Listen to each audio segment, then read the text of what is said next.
The news emerging out of Utah is both heartbreaking and deeply unsettling. Conservative activist and media commentator Charlie Kirk, founder of Turning Point USA, was shot during a public event at Utah Valley University. What began as a routine gathering, one of many forums where Kirk regularly shared his views with students and young people, ended in violence that now casts a heavy shadow not only over his family and supporters, but over the wider political and cultural landscape of the United States. Reports indicate that Kirk was targeted by gunfire from a distance, despite the security precautions taken at the event.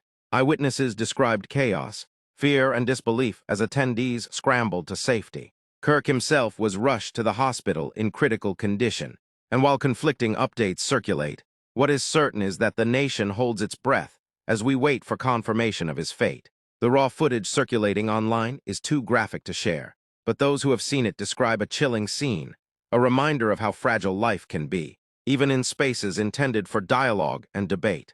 This attack feels more than just an isolated act of violence. For many, it is a direct assault on free speech, on civic engagement, and on the principles of democratic society itself. Charlie Kirk has been a polarizing figure.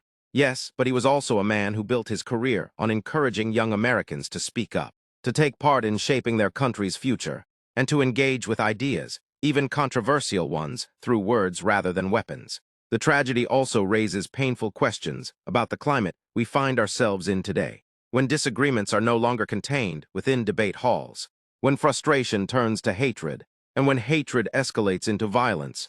We all lose something essential.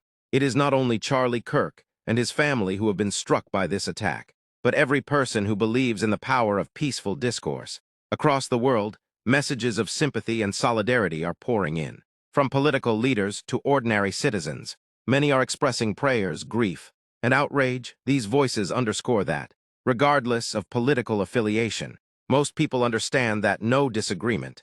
As we grieve, we must also reflect. Charlie Kirk's rise to prominence symbolized a generational energy in American conservatism, and his voice carried significant influence. His absence, whether temporary as he fights for his life, or permanent if the worst is confirmed, would leave a painful void. But the greater danger lies in what comes after, how people respond, how anger is channeled, and whether society allows division to harden into hatred. Tonight, many of us mourn and many pray.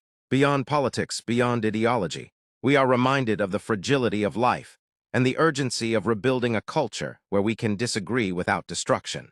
For now, our thoughts are with Charlie Kirk, his loved ones, and everyone shaken by this tragedy. Amen, amen, amen.